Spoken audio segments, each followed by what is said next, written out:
Whoa, what is going on, football fans? Back at it with another New York Giants video. Really excited, going to be back live tomorrow night with Bad Dog. I'm not too sure of the time yet. It'll probably be 9:45, 10 o'clock when we normally go live.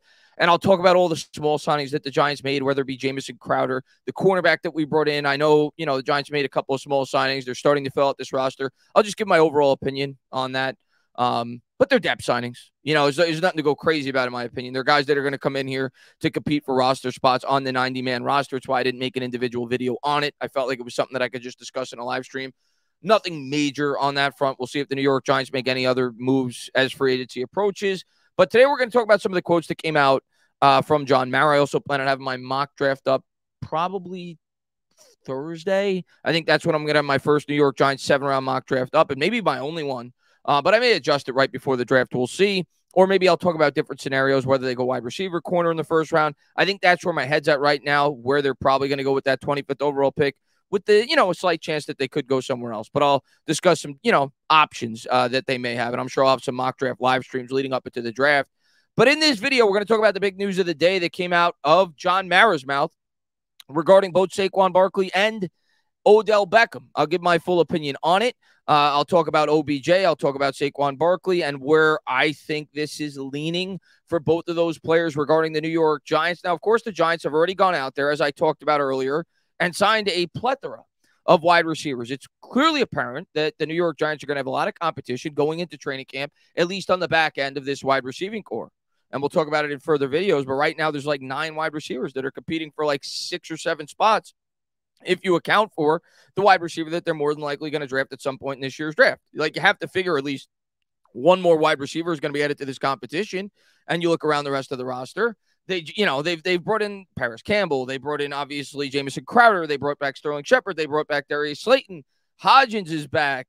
Wan'Dale Robinson is going to be in the fold. So there's a lot of wide receivers that are going to be competing for spots. And I figure they're going to draft at least 1, if not 2. So it'll definitely be, tightly contested. And the Giants, after trading for Darren Waller, we all know they don't have a ton of cap space.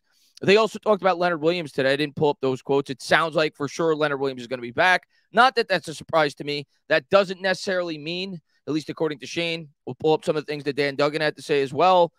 It doesn't seem like there's a high probability that they're going to be able to extend Leonard Williams, but that remains to be seen. Matter of fact, I may have forgotten to pull up that quote, so let me try to pull that up as I'm talking. And before we get into some of the other quotes, because I wanted to, give the impersonation that Dan Duggan took from some of the quotes today, at least in his opinion. I didn't get to hear the quotes, so sometimes these are taken out of context when you don't get to actually hear them. But the big news of the day, the one everybody's going to be making videos over, is Odell Beckham. And I'm not reading too much into this. I personally don't like the way that Mara answered it, because you know that people are going to run with this. You know that there's going to be some added pressure that doesn't need to be added. Is it the end of the world? No. I don't think Beckham's coming here one way or the other. I don't think this is going to influence Joe Shane's decision to do it. And it's nothing out of control in which he said. But as a fan of the team, I kind of wish John Mara sometimes, even though I know that he's the owner, he makes the decisions, kind of keep information to yourself. I feel like this is something that doesn't need to be out there, but this coming out from Pat Leonard. John Mara says the Giants haven't closed the door on Odell Beckham Jr., says he's in favor of signing him back if Joe Shane and Brian Daboll can make it work. And there's many different ways that you could interpret that quote. You could interpret it one way as, well, all he is really saying is he'd be okay with it, but it's up to Joe Shane and Brian Daboll. Or you could read it as he wants him back. He's in favor of bringing him back. And if Joe Shane and Brian Daboll could make the cap work, I want him back. So that's the problem with quotes. They can be taken out of context. In the end, do I think Odell Beckham will be a New York Giant? Absolutely not. I haven't thought that for a while. I just don't think it makes a whole lot of sense at this point in time. We don't have much cap, and he's going to get a decent offer from somebody. Now, if Odell Beckham's willing to sign an incentive-based contract where he makes $3, $4, $5 million, and everything else is incentive-based after that, by all means.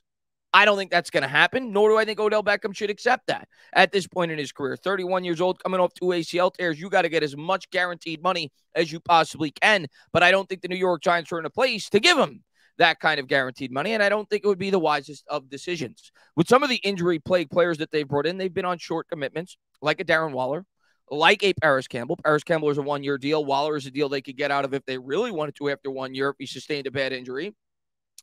And it would have to be the same thing for Odell Beckham. And it sounds like Joe Schoen is not going to be willing to give him a whole lot of money. So that's why I look at this and I say, it just doesn't make a whole lot of sense to me. Outside of the fact that he's a former Giant, I know he's a fan favorite. I know people love him. Is it possible? I suppose. But I think he's going to be able to get more money elsewhere. And if you're Beckham at the end of the day, I think that's where he's going to go. I think he's going to travel with the money. To me, this is probably a question that Mara should have answered a little bit differently. That's just my take on it. Am I killing him for it? No. But, he probably should have said something along the lines, I'm leaving all the player personnel decisions up to Joe Schoen and Brian Daboll. If they feel that that is in the best interest of this football team, go ahead and do it. The way that he answered it, when you really read it back, probably not it's going to be interpreted different ways. When he says that the Giants haven't closed the door on Odell Beckham, says he's in favor of signing him back. So that's just my take on it. At the end of the day, he's the owner. He can say what he wants. He pays the checks. But as a fan, do I love it? No. I don't need more added pressure on Joe Schoen. I want Joe Schoen to be the decision maker. I believe he is the decision maker, but I don't love when I hear quotes like this coming out from John Mara. And I think a lot of the fans in the fan base agree with me on that John Mara in the past has been a little bit too hands-on, and at least it brings up fears from within the fan base that you don't like hearing things like this. So I didn't love the quote. I don't think it means much. I still don't think he'll be a Giant. In the end, I think he'll be a Jet, possibly a Chief. Who knows, maybe a Cowboy. I don't think he'll be a New York Giant. These are some of the takeaways from Dan Duggan today regarding the press conference in terms of what Joe Schoen had to say. These got cut short because Joe Schoen walked in right after. So here are more of Shane Mara takeaways. Shane said there is no offer currently on the table for Saquon. We're going to get a lot more into Saquon in a minute. Giants seem content to have him play on the tag. Doesn't sound like Leonard Williams is going anywhere. And then he later went on to say that don't expect him to take, essentially a cost-effective extension, which is what we're all hoping for, because right now he's going $32 million against the cap. I don't think he'll be cut. I've never thought he was going to be cut because you only save 12 if you cut him. And please point to me a player that plays his position that you're going to be able to get for $12 million a year that is going to do what Leonard Williams is able to do as a football player. You're not going to find it. Last year, our defensive line was bad because we lacked depth, but you take Leonard Williams off that defensive line, the run defense certainly goes from pitiful to disgustingly awful. So I don't see it happening. There's no way it happens. Leonard Williams is going to be back. It's just a matter of whether or not they're able to work out some kind of extension. And, of course, we're all hoping for that, for the betterment of the team. But at the same time, if you're Shane, you have to think long-term, right? Leonard Williams, I think he's going to be 30, 31 at the start of the year. He's starting to have a couple of injuries. Was never really a guy that had a lot of injuries throughout the course of his career. So how much longer do you want to commit to this guy, knowing that you're going to have to pay Dexter Lawrence? So he's going to have to kind of weigh both things. It's a scenario where I could see him just playing out the contract this year and then them letting him go. Or if it's for the right price and it makes sense for the Giants long-term, I could certainly see them giving him an extension. But I don't really see a circumstance where Leonard Williams is not playing football for the New York Giants in 2023. In terms of the running back market for Barkley, and, matter of fact, let me pull up the quotes first, and then I'll talk about the running back market for Barkley and why I think the Giants, Joe Schoen and Saquon Barkley at this point in time are kind of in a standstill. I don't really see this getting resolved outside of using the franchise tag in 2023. But let's pull up some of the quotes regarding what John Mara had to say about Saquon Barkley. Our message to him is that we still very much want you back. We want you to be one of the leaders of this team. We want you to be one of the faces of this franchise, Mara said. But there's a limit as to how far we can go. And we have to build a team around you. And we've gone just about as far as we can. They didn't really take that stance with Daniel Jones. They basically said with Jones, we're going to do what we got to do to get you back on this football team. They have not taken the same approach with Saquon Barkley. Understandably so. He plays a running back. As much as I love Saquon, quarterback we all know is a much more important position. Then I went on to say this. I told Saquon this. We want him to be a Giant for his entire career, if that's possible, Mara said. He's a great player. We'd like to get something done with him at some point. The running back market is what it is right now. I'm still hopeful that at some point we'll be able to come to an agreement with him. He is somebody that we want back, but there is a limit to what we could do in that regard. As for maybe rescinding the tag, Mara said, I don't think so. No. And there's no chance. I've seen people float that idea because the market evolved in the way in which it did. Could you see the New York Giants rescinding the tag on Saquon Barkley?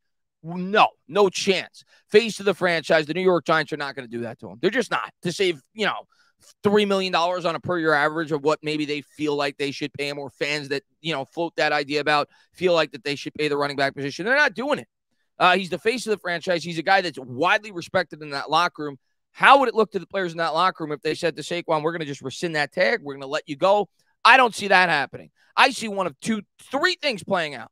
One, he plays on the tag. And at this point in time, I think that is the most likely scenario. Plays out the year on the tag. And then you reevaluate next year. You see what the running back market's going to be, because I'm going to talk about some of the factors and how this running back market developed. And you either A, tag him again, you B, give him an extension. Okay, that's option number one.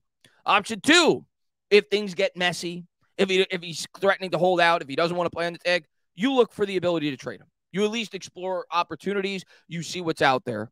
And option three is he just holds out, which I don't see happening. So I think in the end, Barkley's going to play on the tag, and then we're going to reevaluate next year. Because when you look at the running back market, I'm going to pull it up to what these running backs signed for. He doesn't have much leverage, and teams have kind of torn into their salary cap. And you look at the draft class this year for a running back, it was kind of the perfect storm for the New York Giants and Joe Schoen, and kind of everything going against Saquon Barkley. It was a super rich draft class. It was a strong free agency class for the running backs, and all the top running backs didn't get to hit the market. Saquon didn't hit the market. Jacobs didn't hit the market. Pollard didn't hit the market. They all got tagged. So the market developed, and we're going to pull up the market in a couple of minutes, very low for the running back position. And that may only hurt the franchise tag going into 2024 for the position.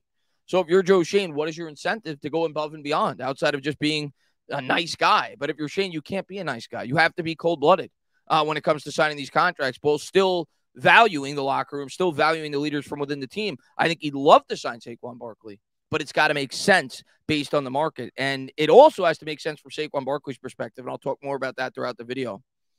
I don't want to trade him, Mara said. We were not looking to trade him. We're not shopping him. And I'd be very surprised if we made that decision.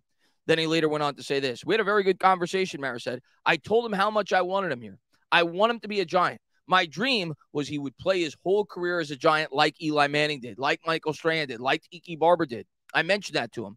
Look what they're doing off the field now in the media. I think he would like that as well, to be a Giant for life. But you just go through negotiations with your better players. It's not the first time we've been through it. I'm still hopeful at some point we'll be able to get something done. In terms of what something done would be, you know, people float these ideas about, I've seen people bring up the idea of like 3 for 26, 13 guaranteed. Before I even get into the running back market, what is the incentive for Saquon Barkley to sign a 3 for 26, 13 guaranteed? Makes no sense. If you're Saquon Barkley, you shouldn't play on the $10.1 million tag, and you hit free agency and you're not under team control for 3 years for only $3 million guaranteed. Makes no sense. So for me, if I'm Saquon Barkley and I'm his agent, my bare minimum, I have to at least get what is projected to be 2 franchise tags guaranteed if I'm going to sign an extension, which is probably around $22 or $23 million guaranteed. If it's anything less than that, if I'm Barkley's agent or if I'm Barkley, I just play out on the tag. And I hit free agency next year, or I force the Giants to either tag me again or sign me to an extension. That's the way I look at it. And I think Barkley has to look at it like I said earlier. None of the top running backs got to hit free agency, and it's a strong, rich running back draft class. Not to mention, Barkley already has money in the bank. So I don't see Barkley signing for less than $22 million guaranteed.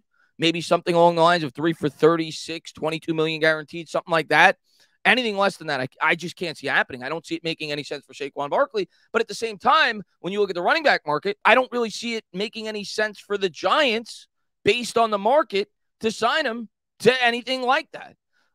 You know, like the Miles Sanders contract, for example, and I don't have the guaranteed numbers in front of me, but it's definitely not $25 million guaranteed. He got $6.2 million a year on average, 4 years, $25 million. He was the highest paid running back. Montgomery, 3 for 18, $6 million a year. Jamal Williams coming off a good year, 3 for 12, $4 million a year, right? Pirine, 3.75. So none of these running backs really exploded. But by the same token, none of the top running backs got to hit the market. So Barkley's kind of stuck between a rock and a hard place.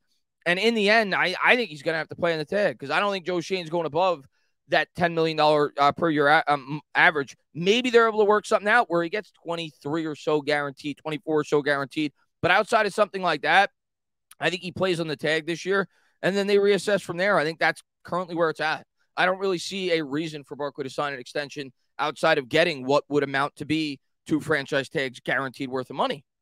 I just don't. Of course, he could get hurt, but if he gets hurt, he gets hurt. Somebody's still going to be willing to pay him something next year. He's an extremely talented running back. So we'll have to wait and see how it all plays out. I think Barkley's going to play on the tag. That's where everything's trending, especially when you read through those quotes today from John Mara, where he basically said, listen, Saquon, the market is what it is. We're not going above that as much as we love you.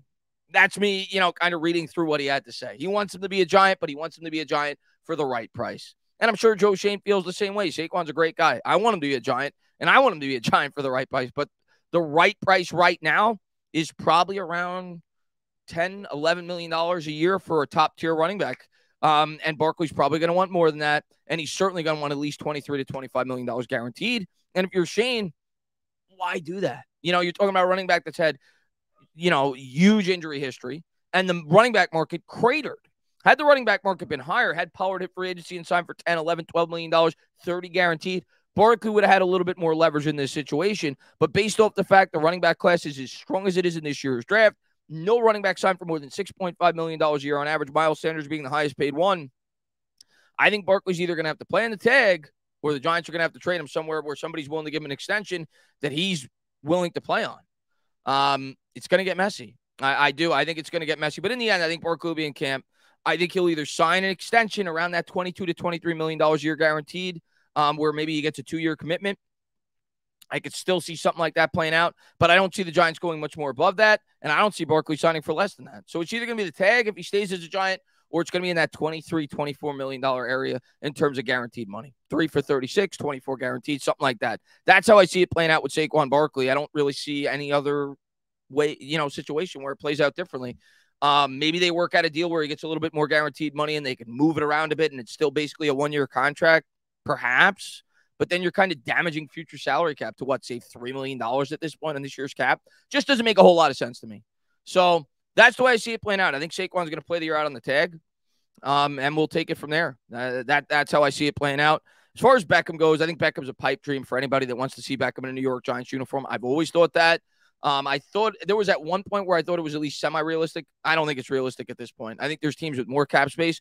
And right now, the Giants kind of have their wide receiving core kind of filled out. I know that they need a number one, but I think they're going to try to attack that in the draft. The more that I think about it, the more that I look at the mocks, the more that I look at the players that they visited, and I'll talk about this in live streams, I'm leaning that we may go wide receiver round one. And my opinion is going to change throughout the process, but I think they're going to look for their number one option or their number 1A or their future 1A or their future 2 in this year's draft. And they're going to continue to try to improve that wide receiving core throughout the years. But that's the way I see it playing out. I think if they wanted to go after Beckham, they probably wouldn't have brought Slayton in. They probably wouldn't have brought Paris Campbell in. They probably would have used that money for Odell Beckham. But that remains to be seen. We'll see how it all plays out. At least according to Mara, he'd be open to the idea. The question is, are Joe Shane and Brian Dable open to it? And if they are, is Odell Beckham open to playing for the price that they're willing to pay him? As always, guys, if you like what you watch, please subscribe, drop a comment, maybe give me a little thumbs up. Cheers.